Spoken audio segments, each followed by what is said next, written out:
Que es Rigada, presidente y director del grupo de la consultoría PCN Consultores, Inteligencia Aplicada. Fernando, qué gusto saludarte. ¿Qué tal, Javier? El gusto es mío. Un saludo al auditorio de Radio Fórmula.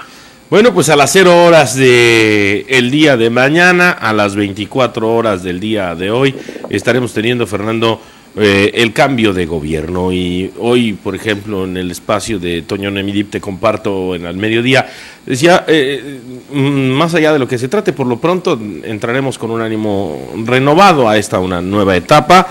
Hay poco a poco, y eso lo digo yo, me parece que Javier Duarte se ha venido ganando el beneficio de la duda de muchos que no habrían votado por él, y le otorgan un voto de confianza para ir a 6 años que no son nada fáciles por las condiciones económicas que plantea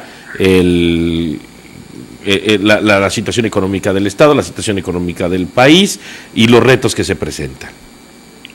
Correcto. El proceso democrático, Javier, siempre nos da la oportunidad a los ciudadanos justamente de renovar las expectativas sobre un determinado gobierno, un sistema, y en el mejor de los casos, en sacar a aquellos que son malos gobernantes. Esa es la gran ventaja de la democracia sobre otros sistemas políticos. En otros sistemas políticos, el que es mal gobernante pues se puede quedar allá perpetuo.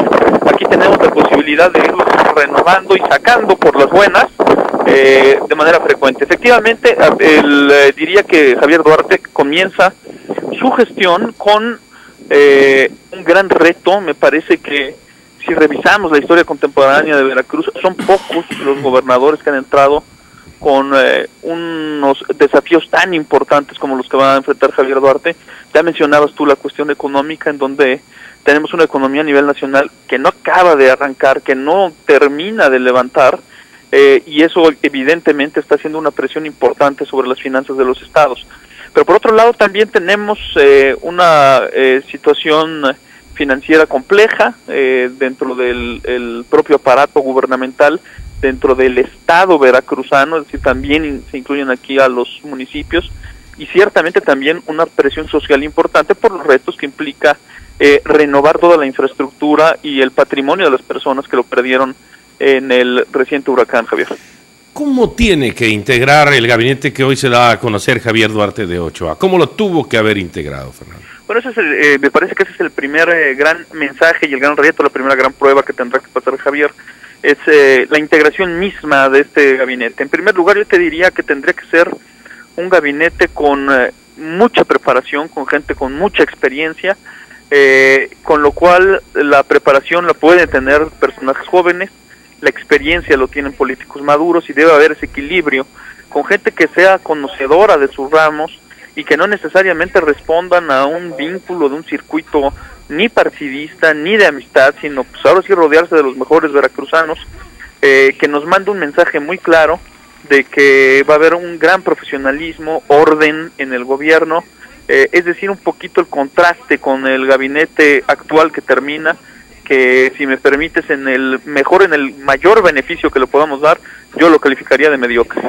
En el mayor beneficio que podamos tener es que termine el gabinete, ¿no? Diría yo. Fernando, ¿Javier Duarte seguirá ligado a Fidel Herrera? Me parece que en la cultura política priista necesariamente va a haber siempre un vínculo, pero aquí habría que distinguir entre el tipo de liga que se refiere a tu pregunta.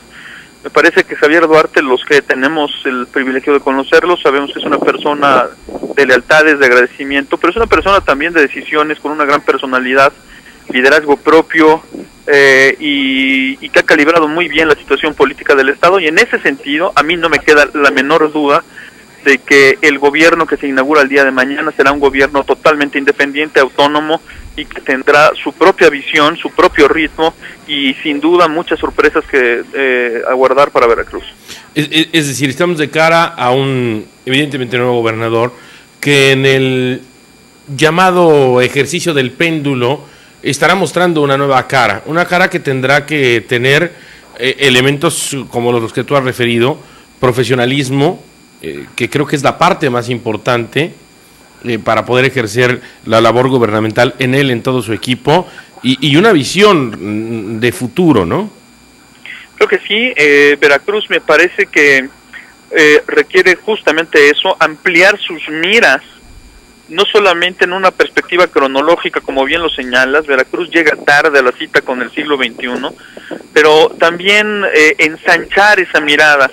Veracruz no termina en los límites de Tabasco y Tamaulipas, Puebla, etcétera.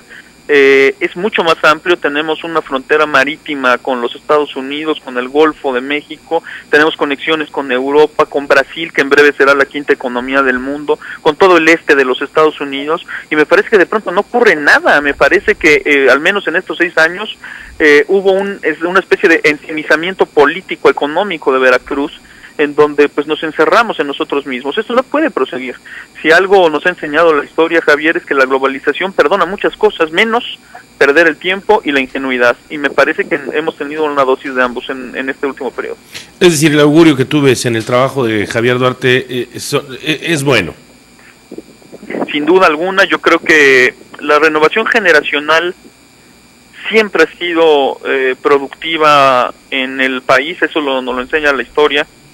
Recordemos, por ejemplo, la llegada de toda esta generación de jóvenes que sustituyeron a Porfirio Díaz. El gabinete Porfirio Díaz, Javier, hablando de los bicentenarios, tenía un promedio de más de 80 años. Y Madero y todos los líderes revolucionarios, con la excepción de Venustiano Carranza, tenían menos de 40. Y ellos llegan a inyectarle un gran dinamismo a la vida política, económica y social de México. Y esto ha ocurrido cada vez que hay una regeneración en cuanto a las edades cronológicas de los gobernantes. Me parece que Javier tiene la gran oportunidad, por su preparación, por su perfil, de inyectar este dinamismo, esta creatividad, este poder de innovación que tienen los jóvenes, y me gustaría a mí en lo particular que este fuera un gobierno joven, y un gobierno joven no solamente lo integran las personas de una determinada edad, sino de una determinada forma de pensar, de actuar. El joven es audaz, se arriesga, toma caminos diferentes, apuesta por la frescura. Eso me gustaría mucho ver a partir del día de mañana en el gobierno que residirá en Jalapa. Tendremos oportunidad, Fernando, si tú nos lo permites, de poder analizar con más detalle en estos próximos días el gabinete, ¿no? ¿Te parece? Me parece muy bien y te agradezco como siempre la oportunidad y el espacio. Al contrario, pero ¿y el fidelismo hacia dónde? El fidelismo me parece que por lo pronto en la etapa de Veracruz cierra evidentemente una etapa, como es propio del proceso político. Yo creo que la fidelidad en Veracruz tendrá que ser evaluada en toda su dimensión y con toda perspectiva de realidad en el periodo por venir. Te diría que como todo gobernante tiene claroscuros. Los claros ha sido Fidel Herrera capaz de encabezar un movimiento político importante que reposiciona al PRI dentro de Veracruz, que venía muy desgastado. Ha sido un gobernante que ha privilegiado la cercanía. La gente lo quiere mucho. Es un gobernador que ha tenido la posibilidad de entrar en contacto directo con las personas, y eso siempre es bueno. Conocer de primera mano los sufrimientos, los dolores y las esperanzas de los gobernados. Ha sido un gobernador indudablemente que ha tenido una gran capacidad de trabajo y que Veracruz se lo debe reconocer. Y te diría también que es un gobernador que ha tenido una gran capacidad de articular consensos políticos. Recordemos que la fidelidad arranca con un Congreso muy adverso, y sin embargo esto no es un impedimento para que puedan pasar la mayoría de las leyes por mayoría. Se crean acuerdos, se generan consensos, mandando un mensaje positivo a toda la República. Pero hay también pendientes, Javier, que habrá que evaluar cuál será el balance final de esto. Me parece que el principal déficit en materia de la fidelidad es este que ya anticipaba.